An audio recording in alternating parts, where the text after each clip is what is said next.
कुछ कहानियां ऐसी होती हैं जहां पे हम सोचते हैं कि एक हीरो आएगा और वो सबको बचा लेगा, पर हीरो एक लौता हो ये जरूरी तो नहीं।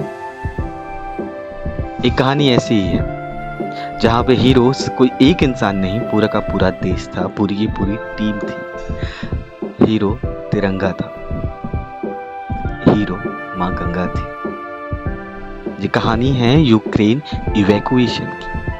करीब 20,000 से ज्यादा बच्चों को वहां से सेफली ले आना सिर्फ हिंदुस्तान के नहीं और भी देशों के, और ये करिश्मा कर दिखाया हमारे देश ने और लोगों की जान बचाई हमारे तिरंगे ने। आइए चलते हैं इस सफर पे और सुनते हैं, जानते हैं उस समय हुआ क्या क्या, कब हुआ, क्यों हुआ, कैसे हुआ, और उन लोगों की भी बातें सुनते हैं जिनके लिए तिरंगा उनके जीने का तरीका बन गया है अब।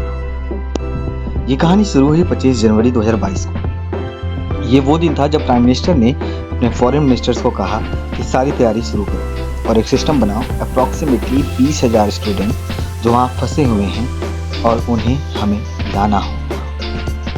फिर क्या था? तैयारी शुरू हुई। सबसे पहले सरकार को ये जानना था कि हमारे सारे स्टूडेंट हैं कहाँ, तो एक पोर्टल बना और वर्चुअल मीटिंग करके सबको बताया गया ये बस फॉर्मेलिटी है and make yourself register in a portal and via GPS smartphone they have to tag their location.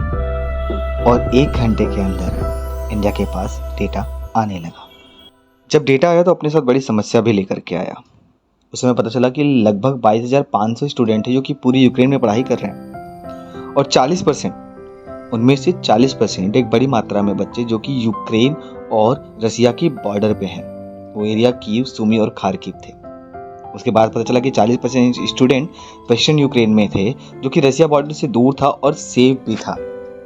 15 फरवरी 2022 को एक एडवाइजरी जारी हुई इंडियन गवर्नमेंट की तरफ से और उसमें लिखा हुआ था कि जो इंडियंस यूक्रेन में हैं टेम्परेरीली यूक्रेन छोड़ के इंडिया चले आए। लेकिन वहाँ पे यूक्रेनियन यूनिवर्सिटी बच्चों को बोले लगी अगर गए तो you will loss your whole year और हम तुम्हें ऑनलाइन नहीं पढ़ा सकते। और वो बच्चों को एश्योर करने लगी कि यहाँ पे कुछ नहीं होगा। और स्टूडेंट्स के मन में अपनी अपनी प्रॉब्लम्स थी। अपनी अपनी प्रॉब्लम्स का मतलब ये था कि लोन लेकर के गए हैं, पढ़ाई करने गए हैं और अगर पूरा ईयर लॉस हो गया तो उनके फ्यूचर का क्या होगा। सो बहुत सारे बच्चों ने उनमें से डिसाइड किया कि वो इंडिया नहीं जाएंगे अभी के लिए, क्योंकि पढ़ाई उनके लिए बहुत ज़रूरी है। 16 फरवरी वेरी नेक्स्ट डे यूक्रेन में इंडियन एम्बेसी ने 24 आवर हेल्पलाइन की व्यवस्था की और यहाँ दिल्ली में बना वॉर रूम जिसमें 20 ऑफिसर्स थे। कॉल्स आनी भी स्टार्ट हुई और सबके अपने अपने सवाल, और सबसे इम्पोर्टेंट सवाल था हमारे बच्चों को कुछ हुआ तो नहीं, कुछ होगा तो नहीं। उसके बाद कई एविएशन कंपनी की चांदी निकल गई। कहते हैं ना, आपदा में अवसर और मजबूरी का फायदा उठाना लोगों को आता है। फ्लाइट लिमिटेड और टिकट प्राइस बढ़ने लगी और फ्लाइट फुल होना भी स्टार्ट हो गई। ऑन 18 फरवरी यूक्रेन एम्बेसी ने ट्वीट किया कि एयर इंडिया की 3 फ्लाइट्स होंगी कीव से on 22nd, 24th and 26 of February. Captain Shivani Kalra ने कमान संभाली और उड़ान भरने को तैयार थी और पहली इंडियन फ्लाइट में 242 स्टूडेंट्स को इंडिया लाया गया and with all hard work करीब 4,000 24 फरवरी के पहले निकल चुके थे। 24 फरवरी को जो हुआ वो सोचा जा रहा था और जंग की शुरुआत हुई। रशिया ने यूक्रेन पे हमला कर दिया और अभी भी हमारे स्टूडेंट जिनकी संख्या लगभग 19,000 थी फंसे हुए थे। और सबसे डरावनी बात यह थी कि एक फ्लाइट जो कि यूक्रेन के लिए निकल चुकी थी उसे बीच में ही वापस बुलाना पड़ा क्योंकि एयर स्पेस को ब्लॉक कर दिया गया था और जो लोग वहाँ थे एयरपोर्ट में उनको लगा कि बस अब यही अंत है, बिकॉज एयरपोर्ट के बाहर बॉम्बिंग हो रही थी और बस डर का माहौल था। पिछले 8 सालों में बड़े बदलाव हुए। फॉरेन पॉलिसी को लेकर के हम स्ट्रिक्ट हुए और बड़ी मदद भी की।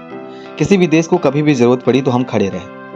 और किसी भी देश में कहीं भी रहने वाला इंडियन हमेशा ये सोचता है कि अगर मुझ पे कोई मुसीबत आएगी तो इंडिया विल हेल्प। और जब वॉर स्टार्ट हुई हमारे प्राइम मिनिस्टर ने एक स्टेप आगे लिया और खड़े हुए सबकी मदद के लिए।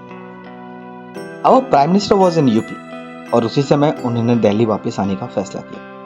माँ गंगा के ऊपर से उड़ते हुए उनके दिमाग में ये चीज़ आई कि ये जो मिशन है लोगों को बचाने का, घर लाने का सबसे पवित्र मिशन है। जैसे माँ गंगा पहाड़ों से और अनेक संकटों से लड़के हमारे लिए आती है, ये मिशन भी वैसा ही है। इसके लिए इस ऑपरेशन को नाम दिया गया operation Ganga.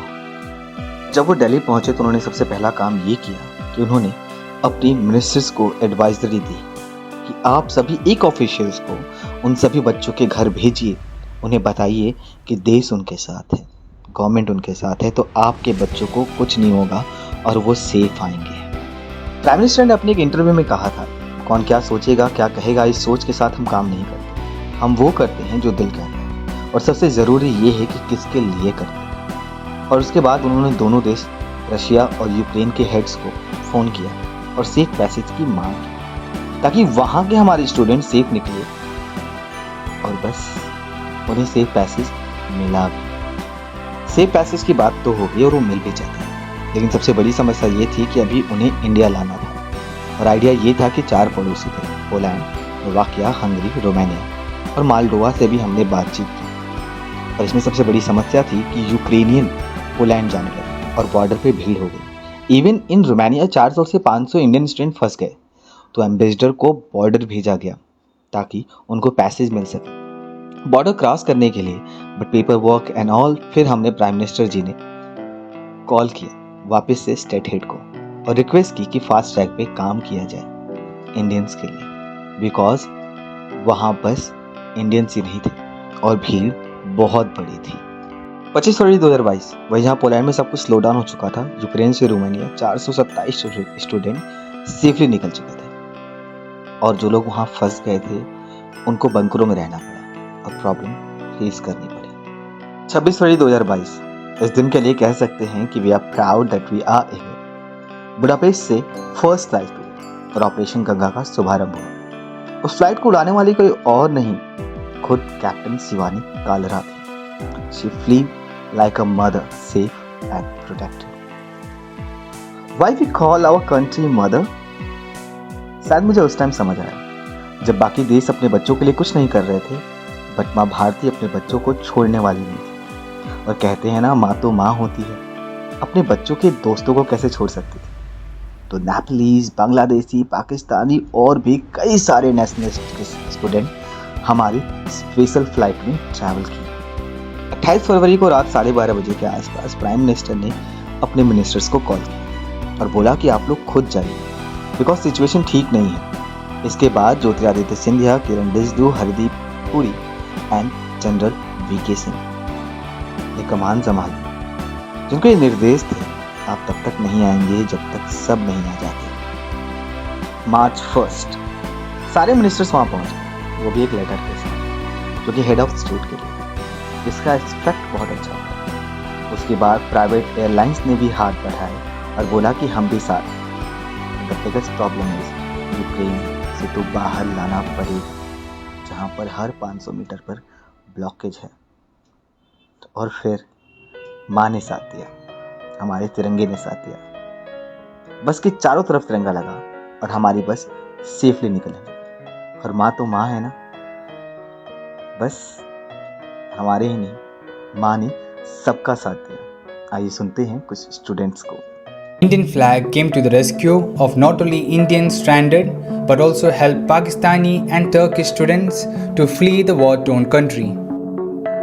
Union Minister G. Kishan Reddy had earlier advised Indian students to place the national flag on their vehicles for safe evacuation. खास बात ये जो है, जो आज हमें भारतीय होने का जो गर्व हो रहा है, वो इसीलिए हो रहा है क्योंकि आज जब हमने हमारे राज्य टर्नोपिल से बॉर्डर की तरफ आए तो हमने बीच में 3 राज्य क्रॉस किए और तीनों राज्यों में हमें बिना चेकिंग के सिर्फ हमारी गाड़ी के ऊपर भारत का झंडा था, ये देखकर हमें जाने दिया। यहाँ पे बॉर्डर पर भी जितनी भी आर्मी है और जितने भी लोग हैं, वो इंडियन लोगों को जो एक अलग रेस्पेक्ट और एक अलग जो ऑनर दे रहे हैं, वो आज हमारे लिए सही में प्राउड मूवमेंट है। ये हमें शो करता है कि क्या हमारा आज भारत की वर्ल्ड में वैल्यू है। I am proud Indian. Thank you. The Indian students who arrived in the city of Bucharest in Romania from Ukraine said that the Indian flag helped them to safely cross various checkpoints. The students also expressed their gratitude to the Indian embassy officials who arranged food and shelter as they awaited their flights back to India.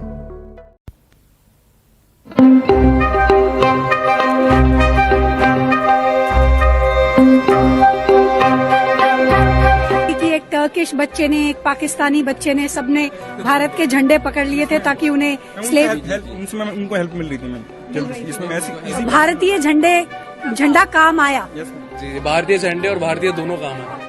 The Indian national tricolor came to the rescue of not only the stranded Indians but also those hailing from Pakistan and Turkey to cross into the neighboring countries of Ukraine. Students returning from Ukraine via Romania said they managed to make an Indian flag with spray paint and curtains to put it on their vehicles while leaving Ukraine. What happened next is amusing.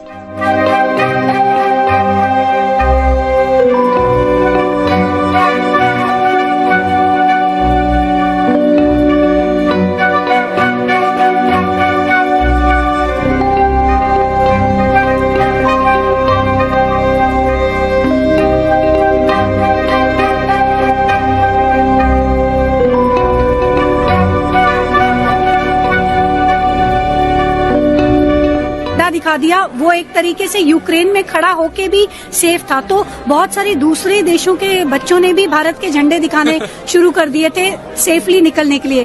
कितना proud है आपको इस बात का, भारत का झंडा आपके देश का झंडा है? एक्चुअली हमारे जो फ्लैट है, फ्लैट के यहाँ पर आर्मी से हमारी ऐसी बात हुई थी, तो वो कह रहे थे कि आपका जो है इंडियन फ्लैग है और आप इंडियन हो तो आपको इतनी डरने की जरूरत नहीं है क्योंकि इंडिया रशिया का सब ठीक चीज है। तो हम लोग ने वैसी फटाफट फ्लैग अरेंजमेंट की और जैसी हमारी बस जैसी हुई तो हम लोग ने बस के सामने 2 इंडियन फ्लैग प्रॉपर बिगेस्ट बड़े बड़े लगा दिए ताकि हमको फ्री क्लियरेंस मिले। और एक्चुअली वो काम किया क्योंकि इंडियन फ्लैग देखे लोगों ने देखा कि ये सब इंडियन बच्चे मेडिकल स्टूडेंट्स हैं तो उनको हमको अलाउंस मिलता है।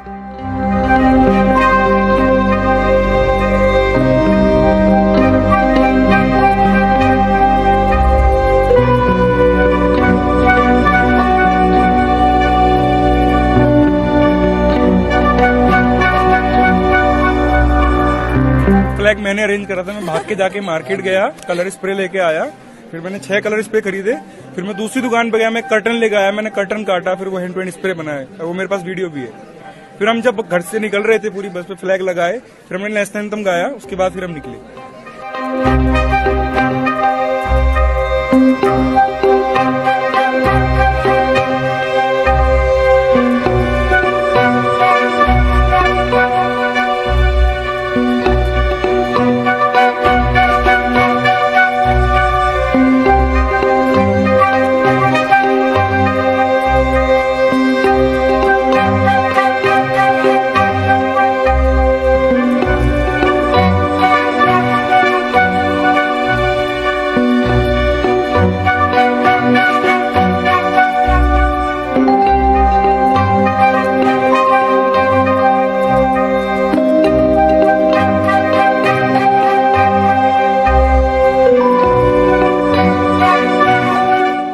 और हम लोग सुबह से इधर मेट्रो स्टेशन का सबवे है, हम उधर से बैठे हैं। सुबह से खाने को कुछ नहीं मिला, ना हमने कुछ खाया ना हमने कुछ पिया। हम सुबह से इस तरह लावारसों की तरह पड़े हुए हैं जिस तरह दूसरे लोग पड़े हैं। और बिल्कुल भी एम्बेसी की तरफ से हमारी बिल्कुल हेल्प नहीं की गई, किसी किस्म की हेल्प नहीं की एम्बेसडर साहब ने।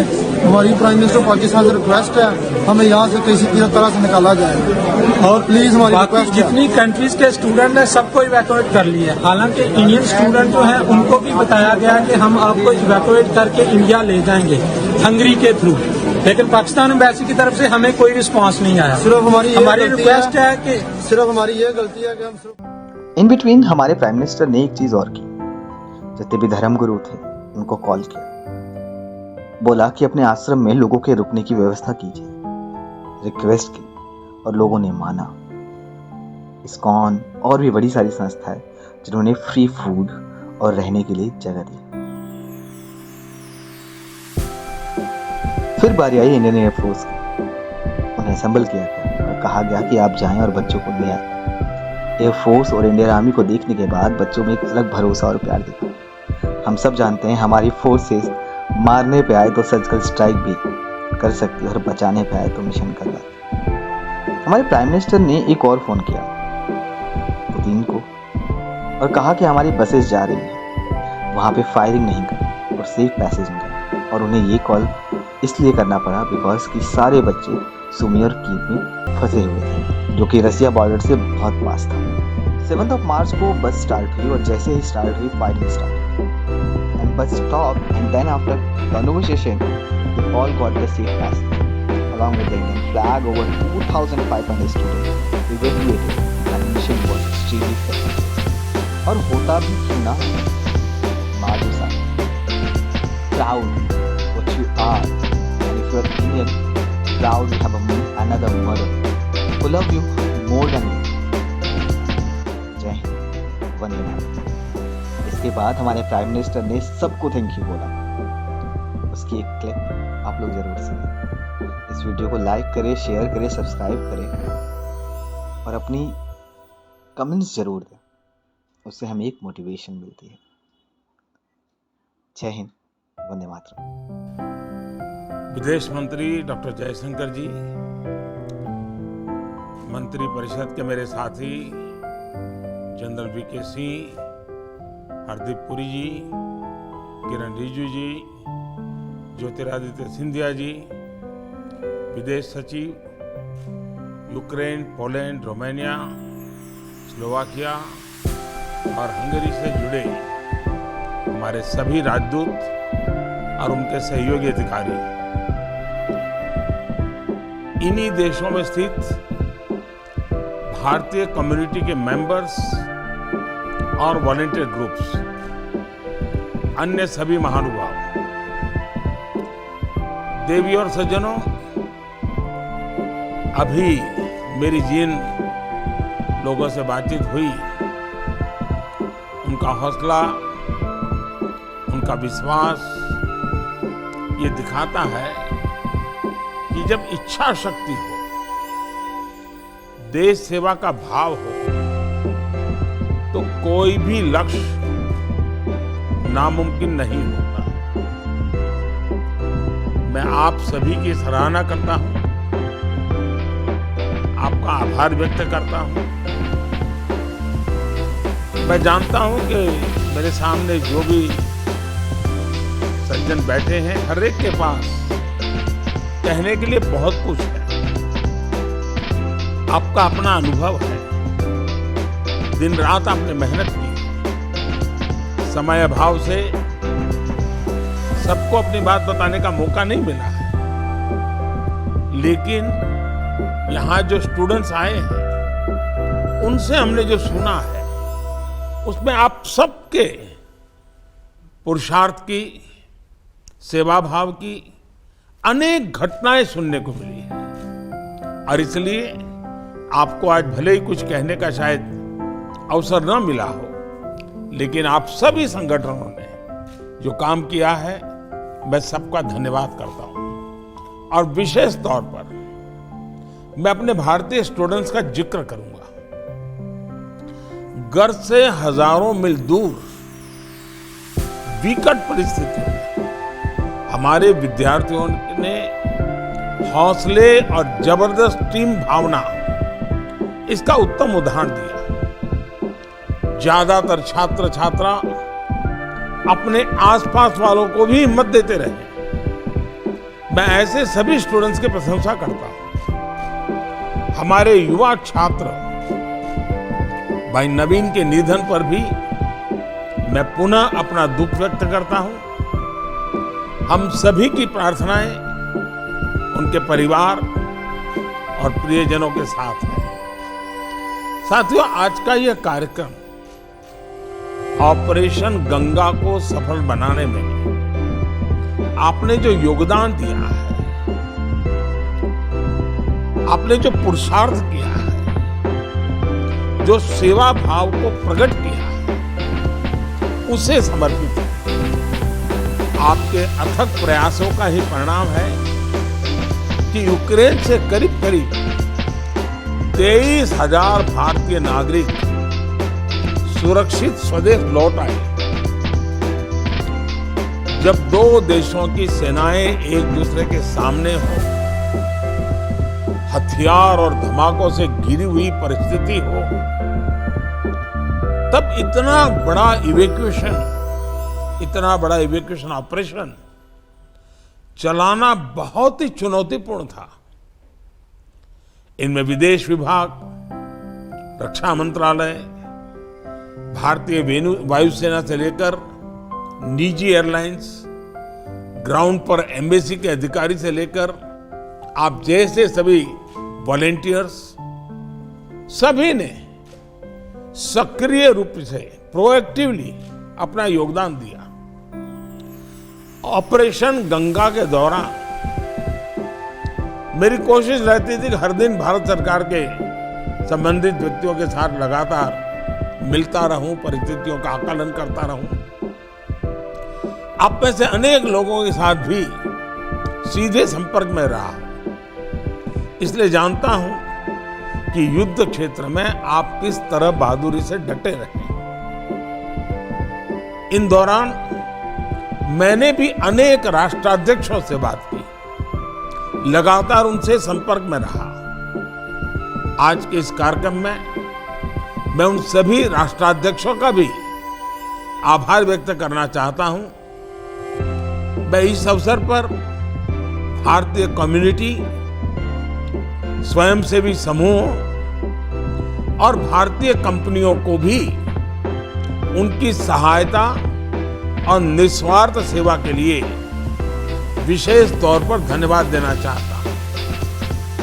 भारत के नागरिकों को, छात्र छात्राओं के लिए आपने रहने का इंतजाम किया, खाने पीने का इंतजाम किया। इसके साथ आपने उनके मन की जो स्थिति थी उसको संभालने के लिए व्यक्तिगत तौर पर ध्यान दिया, उन्हें सुरक्षित रखा। आपके ये प्रयास बहुत बड़ी सेवा है और मैं आप सबकी भूरी भूरी प्रशंसा करता हूं। हम केवल भारतीय मूल के ही नहीं हैं, हम भारतीय मूल्यों के भी हैं। ये आपने अपने व्यवहार के द्वारा सिद्ध कर दिखाया। साथियों, हम भारतीय किसी भी देश में रहें, लेकिन भारतीय मूल्यों को, मानवता के प्रति कर्तव्यों को कभी नहीं भूलते।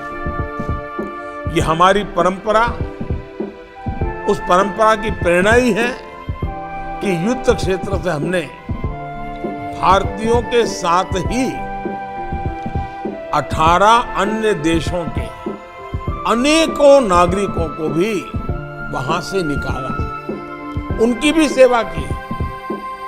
इसमें बांग्लादेश, नेपाल और हमारे पड़ोसियों के साथ साथ अमेरिका, फ्रांस, कनाडा, ब्रिटेन के भी नागरिक शामिल हैं। हमने यूक्रेन और उसके पड़ोसी देशों को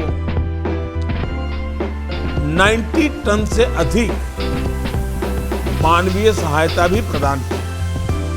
फ्रेंड्स, दूसरे देशों में संकट की स्थिति में भारतीयों की सुरक्षा और उनका हर हित सुनिश्चित करने के लिए हमारी सरकार पूरी तरह प्रतिबद्ध है।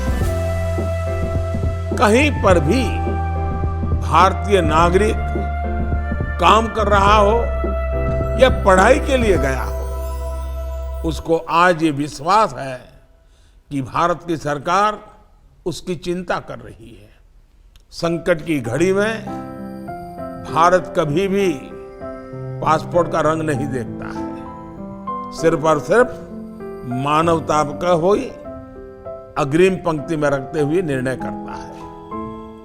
और ये विश्वास एक दिन में नहीं बना है। चाहे 2014 में ट्यूनीशिया में वहां से भारतीयों को सुरक्षित निकालना हो, 2015 में यमन से ऑपरेशन राहत चलाकर युद्ध क्षेत्र से भारतीयों को वापस लाना हो, 2016 में साउथ सूडान में ऑपरेशन संकट मोचन चलाकर लोगों को निकालना हो, या फिर पिछले साल अफगानिस्तान में चलाया गया ऑपरेशन देवी शक्ति। हमारी कोशिश यही रही है कि कोई भी भारतीय नागरिक विदेश में अकेला या असहाय न महसूस करे। इस कोरोना महामारी के दौरान भी भारत दूसरे देशों से लाखों भारतीयों को वंदे भारत अभियान चलाकर वापस लाया। और हमारी ये संवेदना सिर्फ भारतीयों को लेकर ही रही, ऐसा नहीं है।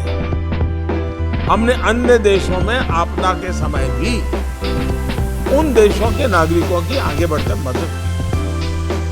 कोरोना के दौरान भी हमने 150 से ज्यादा देशों को जरूरी दवाइयां भेजकर लाखों लोगों का जीवन बचाने में मदद की। चाहे नेपाल में भूकंप के बाद हमारा ऑपरेशन मैत्री था, या मालदीव में पीने का पानी पहुंचाने के लिए ऑपरेशन नीर था, भारत ने पूरे सेवा भाव के साथ दूसरे देश के नागरिकों की भी संकट में सहायता की।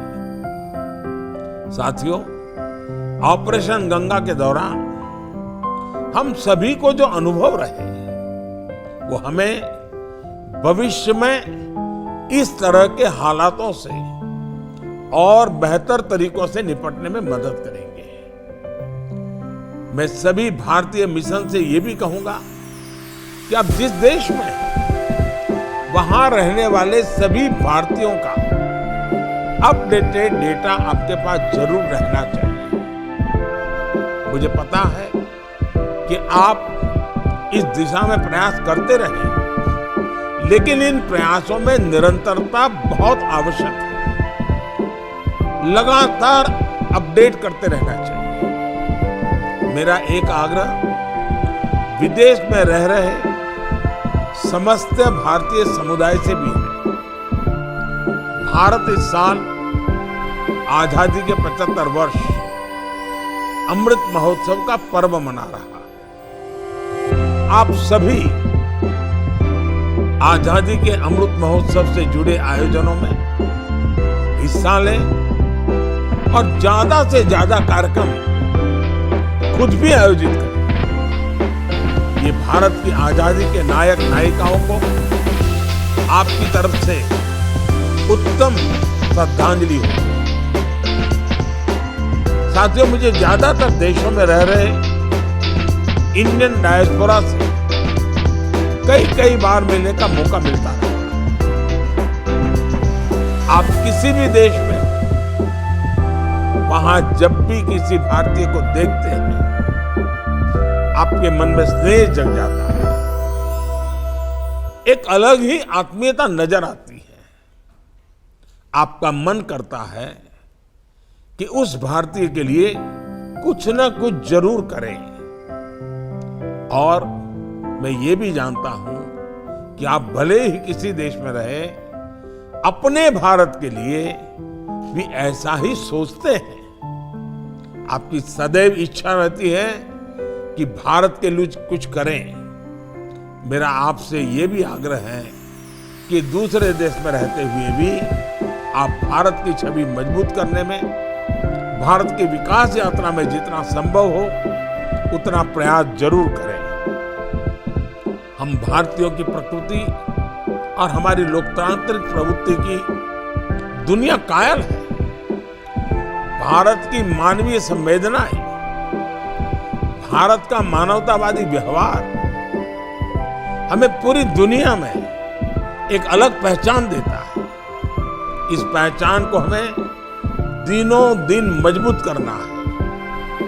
और मैं खास करके इन 5 देशों के मिशंस को भी और वॉलंटियर्स को भी आग्रह से कहना चाहता हूं कि इस क्राइसिस के समय हम लोगों ने कब क्या किया, कैसी चुनौतियां आई, किस प्रकार से साथ मिलकर के रास्ते निकाले, कैसे प्लानिंग किया, कैसे एग्जीक्यूट किया, उसका डॉक्यूमेंटेशन करिए। ये डॉक्यूमेंटेशन सारे वॉलंटियर्स ने भी क्या काम किया उसका भी उसमें जोड़े।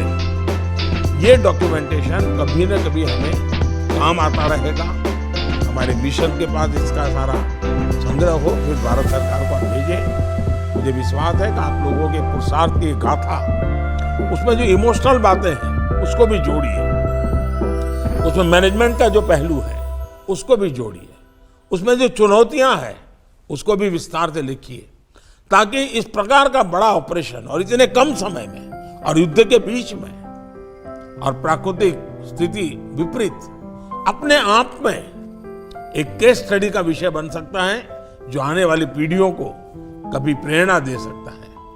साथियों, आप सबने समय निकाला, देश से के लोगों के लिए इतना सारा काम किया, ऑपरेशन गंगा के लिए मैं फिर एक बार आप सबकी बहुत बहुत सराहना करता हूं, बहुत बहुत बधाई देता हूं। होली का त्योहार कल शुरू हो रहा है। मैं होली के इस त्योहार के लिए आप सबको अनेक अनेक शुभकामनाएं देता हूं। बहुत बहुत धन्यवाद।